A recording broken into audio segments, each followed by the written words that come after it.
Est-ce que vous voyez une différence entre ces deux photos ?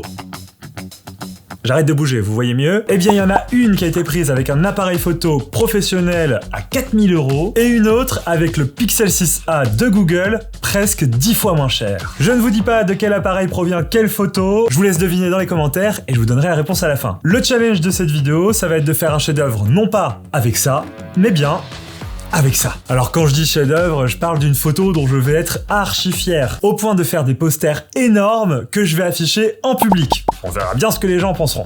Oh, ouais, c'est énorme. D'ailleurs, je remercie Google qui est le partenaire de cette vidéo et qui nous permet donc de réaliser ce challenge original. Donc je vais partir dans les rues de Paris avec ma collègue Chloé que je vais photographier et le thème artistique que je me suis imposé c'est A Girl in Paris on her fat... Oh, l'anglais c'est dur. Oh, et vraiment. A girl in Paris hypnotized by her smartphone. Bon alors vous êtes prêts? Alors c'est parti! Donc, comme vous vous en doutiez, là je vais utiliser le Pixel 6a. C'est le dernier smartphone de Google qui est sorti, 459 € et un excellent module photo. Alors le plus important déjà quand on prend une photo, c'est le lieu. On est dans les rues de Montmartre, donc et là derrière moi il y a cette maison qui semble sortir un peu de terre de travers quand on se met comme ça. Et donc là ça va faire une photo un peu conceptuelle, on va tenter le truc. Donc là j'ai Chloé qui est en train de se placer et le but c'est qu'elle va se tenir un peu de travers pour faire un effet. Ok. Et toi de dos, voilà, profil comme ça. Non, de profil vers la maison, voilà. Alors j'ai besoin de mon collègue Jules pour faire la photo qui est très technique. Et donc Jules, faut que tu tiennes Chloé. Vas-y. Parfait. Maintenant tiens-toi en regardant ton smartphone. Yes. J'en prends une un peu moins loin les smartphones. Yes. Et donc là je profite bien des deux capteurs du smartphone, l'ultra grand angle et le grand angle. Ça permet d'avoir plusieurs angles. Je teste et comme ça en post-production je regarderai. Mais je me magne. Bam, j'ai la photo. C'est bon. Bon, du coup, j'ai ma photo. Alors, on voit un peu le subterfuge parce qu'il y a Jules qui est en train de retenir Chloé qui luttait contre la gravité. Mais je me magne. Mais il y a un outil qui est hyper pratique sur le Pixel 6a, c'est la gomme magique. Alors, je vous montre, il suffit d'aller dans l'onglet Modifier et ensuite, dans les outils, vous retrouvez la petite gomme magique. Alors, cette option, elle est possible grâce à la puce Google Tensor qui est très clairement optimisée pour la photo. Donc là, vous voyez directement, le smartphone a reconnu que Jules était un intrus à la photo. Et donc, si je clique sur Tout effacer, bam, j'ai déjà une bonne partie de Jules qui est effacée, mais j'ai quand même son bras qui est encore bien visible. Alors il suffit, voilà, avec mon doigt que j'aille justement sélectionner les parties à effacer. Il faut bien que je dessine sur les parties que je ne veux plus retrouver dans la photo. Tac. Bon, la main elle est encore visible sur le dos de Chloé, mais avec un peu de Photoshop, en peignant la main de la même couleur que du t-shirt, normalement on devrait y voir que du feu. Bon alors on bouge d'ici parce que là il y a beaucoup de touristes. Allez, c'est parti. Bon alors là j'ai bougé un peu de lieu, vous me voyez en train de prendre des photos un peu partout dans Paris, c'est normal, c'est tout le principe, mais il faut que je vous explique 2-3 notions importantes si vous voulez faire de la photo quand vous êtes en vacances ou quand vous faites du tourisme. Alors peut-être que vous vous y connaissez pas, mais c'est comme pour un appareil photo classique, il y a plusieurs paramètres à prendre en compte, l'exposition, la balance des blancs, la composition, la mise au point, le HDR, bref, beaucoup de paramètres, mais je vous rassure, c'est un peu mon secret quand je fais de la photo au smartphone, c'est qu'il faut pas se la péter avec ce genre d'appareil. Parce que les smartphones récents, ils sont bourrés d'algorithmes et ceux-là sont bien plus forts que vous. Le seul vrai conseil que je peux vous donner, c'est d'activer le mode automatique et de lui faire confiance au niveau de l'exposition, au niveau de l'HDR et de la balance des blancs. Globalement, un smartphone comme celui-ci, il l'assurera. Maintenant, je vous dis tout de suite, là où il faut que vous vous concentriez, c'est le cadrage et la composition de votre photo. J'ai trouvé un endroit où je peux prendre une photo sympa. J'ai demandé à Chloé de se placer un peu en contre-plongée. Donc là, si vous regardez, Chloé est un peu loin et j'ai profité du zoom x2 qui est numérique sur ce smartphone pour pouvoir faire un cadrage assez original. Mon objectif, c'est de montrer que Chloé est seule dans la rue, seule sur son smartphone et qu'elle ne remarque même pas la beauté du paysage. Chloé est en train de regarder son smartphone. Elle est assise de manière complètement nonchalante au milieu de ce cadre. Et là, je vais prendre des photos de Chloé.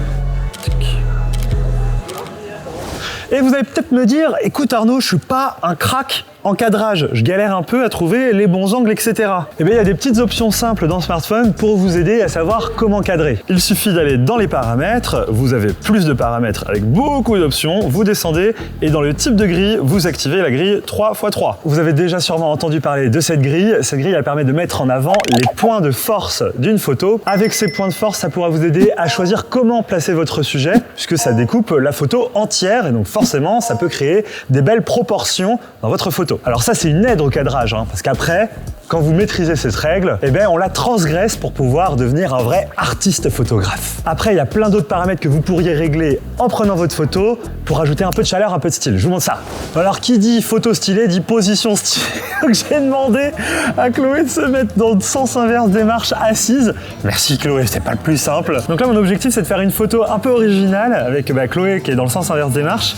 Et évidemment, toujours elle regarde son smartphone, c'est la thématique du shooting. Mais comme je vous l'ai dit, je vais donner un petit style un peu plus chaleureux à la photo. Donc là, je vais me cadrer, j'utilise le capteur ultra grand angle. Et là, vous voyez, en sélectionnant ma zone de mise au point, je peux immédiatement régler la balance des blancs de mon capteur, donc plus chaud ou plus froid. Alors là, je vais aller vers une teinte légèrement plus chaude qu'à l'accoutumée. Les gens doivent demander ce que tu fous, mais... Le truc là, c'est que vous voyez, quand il y a du monde qui passe devant votre photo, faut être patient, faut accepter que parfois, eh ben, on va avoir des gens qui passent devant. Voilà, allez-y. Bon, on est à Paris, c'est pas simple. Hein. T'es prête ? 3, 2, 1.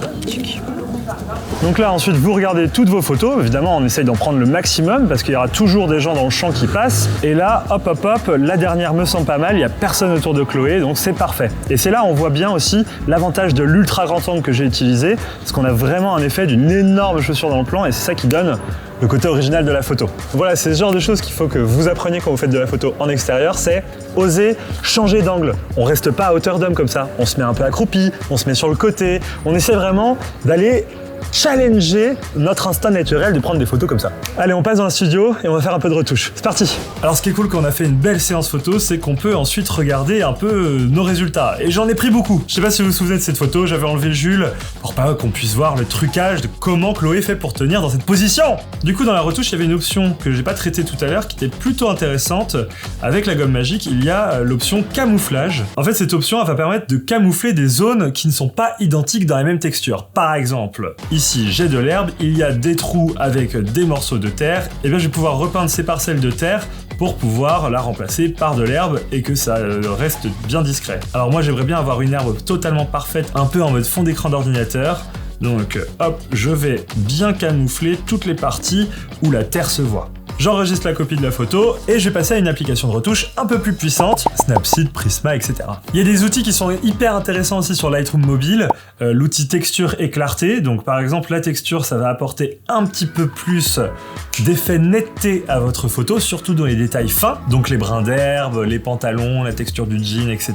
Il y a aussi l'effet clarté, ça va créer des micro-contrastes dans les zones de netteté qui peut être super intéressant pour mettre en avant des reliefs. Alors évidemment c'est un effet à utiliser avec parcimonie parce que sinon ça devient vite moche, regardez si j'en mets beaucoup, ouch, ça fait mal. Il y a un dernier paramètre que je vais toucher sur Lightroom et qui est plutôt pratique, c'est les options de géométrie. Je sélectionne l'option avec les repères, bam, et maintenant il me suffit de faire 2 repères. J'en fais un sur la ligne d'horizon, je veux qu'elle soit droite comme ça, et si je mets un second repère sur Chloé, alors là je vais faire bien attention à suivre sa posture, et quand je vais lâcher le doigt, bam, la photo est déformée pour pouvoir permettre à Chloé d'être mise de manière perpendiculaire par rapport à l'horizon. Et là, on a vraiment l'impression que Chloé se tenait totalement droite, alors que pas du tout. Il y avait la gravité qui l'attirait en arrière. Il y a quand même un détail qui peut encore donner l'astuce, c'est qu'il reste la main dans le dos de Chloé. Celle-ci, on peut pas l'enlever avec la gomme magique, puisque c'est pas un élément qui est dissocié de mon sujet principal. Donc ça, c'est quelque chose que je vais reprendre sur Photoshop, c'est un peu plus technique, et c'est normal. Et je passe directement sur l'ordinateur. Et voilà, l'ordinateur est là et je peux passer à la retouche photo. J'utilise Photoshop, mais il y a plein d'autres logiciels, Affinity, et j'en passe. Donc le plus important, mes amis, c'est cette main. Ça, c'est pas du tout normal qu'elle ait une main coupée dans le dos. Je vais tout simplement déjà en premier temps repeindre la ligne de son dos. Je vais essayer de retrouver la ligne naturelle que pouvait avoir son dos. Je les remettrai à les cheveux, c'est pas un souci. Maintenant, je vais essayer de recréer la texture de son t-shirt. Je vais faire quelque chose d'assez sale au début, hein, vous allez voir, mais le but c'est que après je vais affiner. Hein.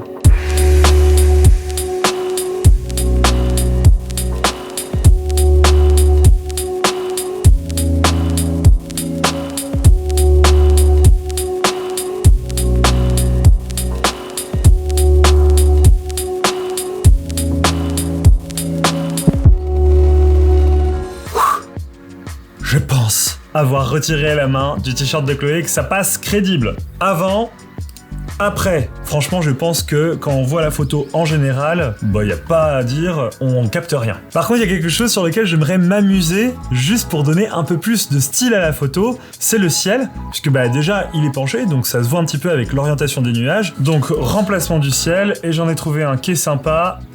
Bim! Les nuages apparaissent, mais cette fois-ci, bah ils sont dans le bon sens. Dernière retouche, bah, l'ombre de Jules, elle est restée dans l'herbe et bah, il faut peut-être l'enlever pour créer un petit peu plus de cohérence sur l'image. Alors c'est assez simple, je sélectionne l'ombre et je l'enlève. Et voilà, ciao l'ombre. Bon, je vais ajouter quelques petits fils de retouche, je passe sur les autres photos et puis je vous montre le résultat. C'est parti!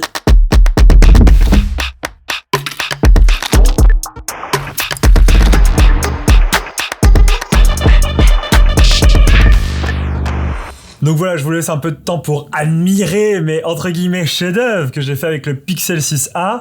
Maintenant, bah, il reste plus qu'à les imprimer. Et donc je suis dans nos nouveaux studios. Alors attention, c'est encore en construction, donc tout n'est pas fini.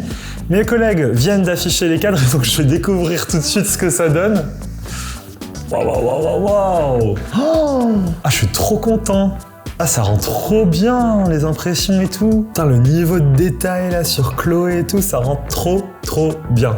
En plus, on voit bien ma retouche et tout avec ce que j'ai ajouté. Je suis content. Maintenant, la question, c'est est-ce que la principale intéressée est intéressée? Je l'appelle Chloé. Hop là, alors... Oh, tu marches mon rester, attention. Alors, attention, est-ce que t'es prête? Ouais, non. 3, 2, 1... Oh, ouais, c'est énorme. Ah putain.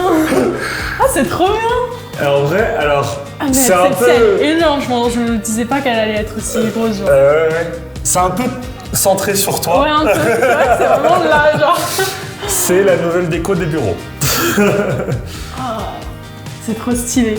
Moi, ma préférée, c'est celle-ci. Bah évidemment, c'est pour ça qu'on l'a mis en grand, tu vois.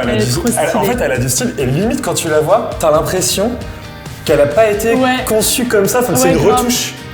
Tous les collègues à qui j'ai pu l'envoyer, ils m'ont dit « Mais ta retouche, elle est sympa. » Mais non, on a vraiment pris Chloé comme ça, mais là, en fait, tout le challenge, c'était de recréer la main. Alors qu'on dirait que c'est l'immeuble qui a été retouché et tout, alors que bah, pas du tout. Et il y en a une autre dernière, c'est ma préférée, celle-là. Et là, tu vois tout de suite le détail est piqué dans tes cheveux, qui ressort vachement bien, je trouve. Et ça, c'est un truc auquel je m'attendais pas du tout en faisant la photo avec smartphone, quoi. Wow! Et alors, ces photos, elles étaient comment? Elles étaient pas incroyables? Si, elles étaient incroyables! Dites-le moi dans les commentaires! Bon, ce que je peux conclure de cette vidéo, franchement, c'est que faire de belles photos avec un smartphone, c'est possible. Le truc que mon prof de cinéma me disait, c'est pas l'outil qui fait la photo, c'est le photographe. Je suppose que si Picasso avait un mauvais pinceau, il s'en sortait quand même pour faire des belles peintures. Dans tous les cas, ce Pixel 6a, c'est de la bonne cam. Il y a tout dedans pour faire de la photo, et je remercie encore Google pour ce partenariat. Donc si ce smartphone vous intéresse, il coûte 459 €, il est plutôt compact, avec un écran de 6,1 pouces, il a une très bonne interface utilisateur qui se base sur Android stock, donc franchement là vous avez le Android le plus pur du marché. C'est fluide grâce à la puce Google Tensor, et en plus de ça, vous avez, comme on l'a vu, un bon module photo. Je vous laisse aller voir le test de Frandroid par nos journalistes qui était franchement assez élogieux, et si vous intéresse, on vous met un lien dans la description. Je remercie encore une fois Chloé de m'avoir accompagné pendant ces séances photos parce que je lui ai fait faire un peu n'importe quoi, je vais pas vous mentir. Ah, et puis si vous vous demandiez quelle photo est laquelle, eh bien celle-ci c'est celle du Pixel 6a, et celle-ci celle de l'appareil photo professionnel. Quelques petites différences de contraste et de détail, mais pour les réseaux sociaux, très difficile de les différencier. Allez, sur ce, je vous laisse, merci d'avoir regardé cette vidéo, suivez-nous sur les réseaux sociaux, notamment sur Twitch, @Frandroid Live, on fait pas mal d'émissions en ce moment, donc n'hésitez pas à venir nous parler dans le chat. A très bientôt pour une prochaine vidéo, vive la technologie et vive la photo. Ciao!